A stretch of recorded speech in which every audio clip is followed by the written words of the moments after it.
ఇదిగోండి శ్రీమతి అరుణ్ కుమార్ గారి గృహంలో బాబా గారికి దీపోత్సవం. ధూపార్తి అనంతరం బాబా గారికి దీపోత్సవం చేయబోతున్నాం. కానీ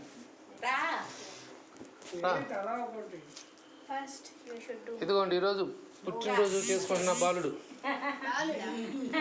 ఈరోజు పుట్టిన బాలుడు దీపారాధన చేస్తున్నారు. జ్యోతిని బాబా గారికి దీపారాధన చేస్తున్నారు. జస్ట్ అంతే.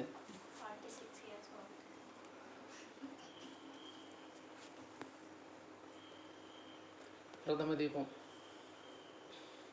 చేస్తున్నాం. అది కూడా ఇచ్చి చేపట్టుకోమ్మా, నువ్వు చేపెట్టుకో. పుణ్యం వచ్చిద్దంట. భర్త చేసుకున్నదే భార్యకి వచ్చిద్దంట పుణ్యం. భార్య చేస్తే భార్యకి ఉండిద్దంట, భార్య పాపం చేస్తే భర్తకు వచ్చిద్దంట పుణ్యం రాదు. వెలిగించు.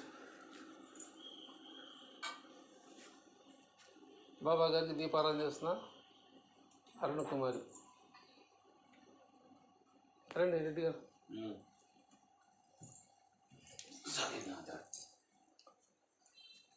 ఇదిగోండి మేకా వెంకట రత్న కుమారి గారు, మేకాంజిరెడ్డి గారు బాబా గారికి దీపోత్సవం దీపాలు వెలిగిస్తున్నారు. దీపజ్యోతి జనార్దన దీపలక్ష్మి నమోస్తుతే దీపజ్యోతి జనార్దన. ఇదిగోండి రెడ్డి గారు మంత్రం చదువుతారు. ఆ మంత్రాలు నాకు రావు కాబట్టి చదవట్లేదు. దీపలక్ష్మి మనకు ఒకటే శ్రీ సచ్చిదానంద సమర్థ సద్గురు సాయినాథ్ మహారాజ్ ఇదే. సాయి సమర్థ ఇదే మన మంత్రం, యంత్రం, తంత్రం కూడా ఇదే. సమర్థ సాయి అని ఒక్క స్మరణ